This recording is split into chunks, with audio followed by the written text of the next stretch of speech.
تو ایسے ہے کہ یہ ہاروت اور ماروت کا جو واقعہ ہوا ہے نا، یہ حضرت نوح علیہ السلام سے پہلے کا ہے۔ تاریخ میں بھی یہی آتا ہے، غالباً یہ نوح علیہ السلام کے زمانے سے پہلے کا ہے۔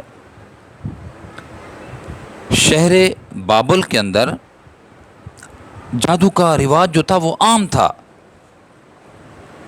اور انبیاء علیہ السلام کا نزول بھی ہوا۔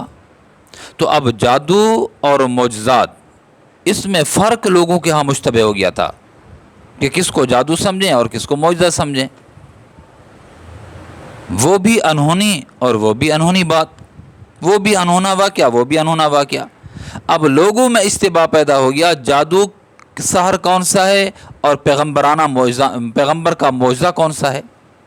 تو اللہ رب العزت نے اس میں فرق پیدا کرنے کے لیے دو فرشتوں کو بھیجا، اور فرشتے جب آئے، ایک کا نام ہاروت دوسرے کا نام ماروت، یہ دو فرشتے آسمان سے نازل ہوئے۔ یہ آزمائش کے طور پر تھے، لوگوں کو واضح کرنے کے لیے آئے تھے کہ جادو کیا ہے بھائی، جادو مت سیکھو، یہ جادو ہے۔ آزمائش تھی، اور لوگ جب ان کے پاس آتے تھے کہ ہمیں کچھ سکھائیں، تو وہ پہلے وضاحت کر دیتے تھے جادو ہے، ہم آزمائش ہیں، ہم تمہارے لیے آزمائش ہیں، جادو حرام ہے، کفر ہے۔ جادو کے اندر شیاطین سے استعانت کی لی جاتی ہے، مدد طلب کی جاتی ہے شیاطین سے، جنات سے، جبکہ معجزہ تو ڈائریکٹ اللہ رب العزت کی طرف سے عطا ہوتا ہے پیغمبر کو۔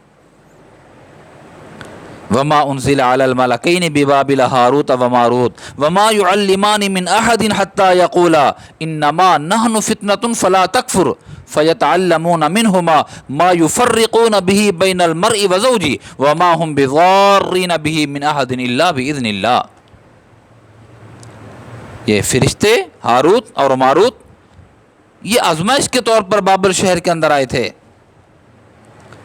اور پھر لوگ ان کے پاس آتے تھے، میاں اور بیوی کے درمیان چپکلش، میاں اور بیوی کے درمیان تنازع، میاں اور بیوی کے درمیان افتراق و اشتعال پیدا کرنے کے لیے اور جدائی پیدا کرنے کے لیے، ان کے درمیان دوری پیدا کرنے کے لیے آتے تھے، جادو کرانے کے لیے۔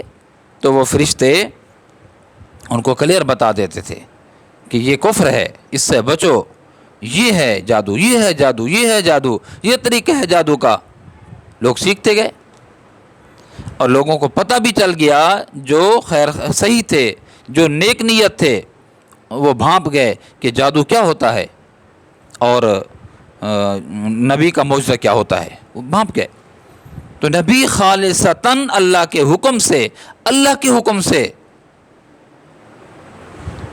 ایسی چیز جو بظاہر صادر ہونا اس کے لیے ممکن نہیں ہوتا، وہ ہو جاتی ہے۔ اور جادو بھی یہی تھا کہ اچانک ایک چیز پیدا ہو گئی، اچانک یہ چیز ہو گئی۔ تو یہ ہاروت اور ماروت یہ فرشتے تھے، ہاروت ماروت، اور لوگوں کی آزمائش کے لیے آئے تھے، اور ان کو بھیجنے کا جو مقصد تھا نا، وہ مقصد انبیاء علیہ السلام کے معجزات اور سحر و جادو کے درمیان فرق پیدا کرنے کے لیے یہ دو فرشتوں نے آ کر اس کی وضاحت کی تھی۔